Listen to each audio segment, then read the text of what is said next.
Welcome! In this lesson we'll build the beating heart of every LLM agent, the observe think act loop. By the end you'll be able to write, from scratch, a loop that lets a model choose tools, run them, observe results, and keep going until the task is solved. No magic frameworks, just the core mechanics you need to understand to be a real agentic engineer. Strip away the marketing, and an agent is simply a language model placed inside a control loop.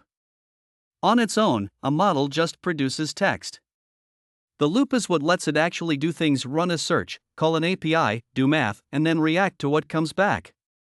Frameworks bundle this up, but the core is small enough to build yourself, and doing so pays off every time something breaks.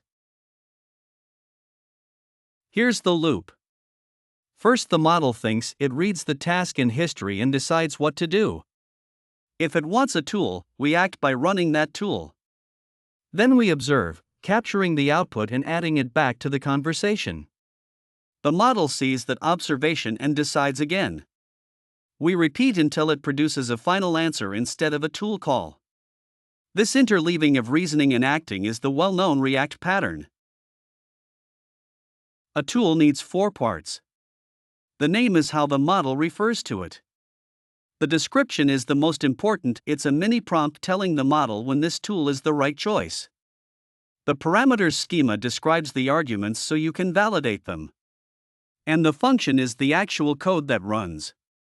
Spend real effort on descriptions. Vague ones lead to the model picking the wrong tool or skipping it entirely. There are 2 ways the model signals it wants a tool. Modern APIs support native tool calling, returning a structured field, no fragile parsing, and it's the preferred approach. Alternatively, you instruct the model to emit JSON in its text, and you parse it yourself. That text protocol works with any model. Whichever you use, your loop's key job is to distinguish a tool request from a final answer. Here's the whole loop in a dozen lines. The system prompt defines the JSON protocol the model must follow. Each iteration, call the model, parse its reply. If the action is final, we're done. Otherwise, we look up the tool, run it with the model's arguments, and append the result as an observation message. The model sees that on the next pass. The for loops range gives us a built-in step limit so we never run forever. A loop that can act in the world must be bounded and safe.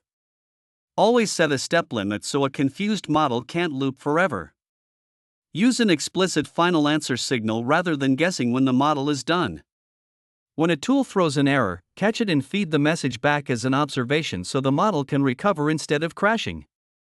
Validate arguments against the schema, and never run untrusted input through eval in production. Use safe evaluators and give each tool the least privilege it needs. The single most valuable habit in agent engineering is logging every step: the messages you send, the raw model reply, the parse tool call, and the observation returned. Almost every bug is either a prompt bug, the model misformats its output, or a tool bug, bad arguments, or a broken function. When you can see the entire trace, mysterious failures become obvious. Build this visibility in from day 1. You now have the irreducible core of an agent, a bounded loop that lets a model reason, call tools, observe results, and converge on an answer. You've seen how to define tools, how the model signals calls, how to keep the loop safe, and how to debug it. Everything more advanced, multiple tools, planners, memory, multi-agent systems is built directly on this exact pattern. Next up, we'll scale this to richer tool sets and smarter control.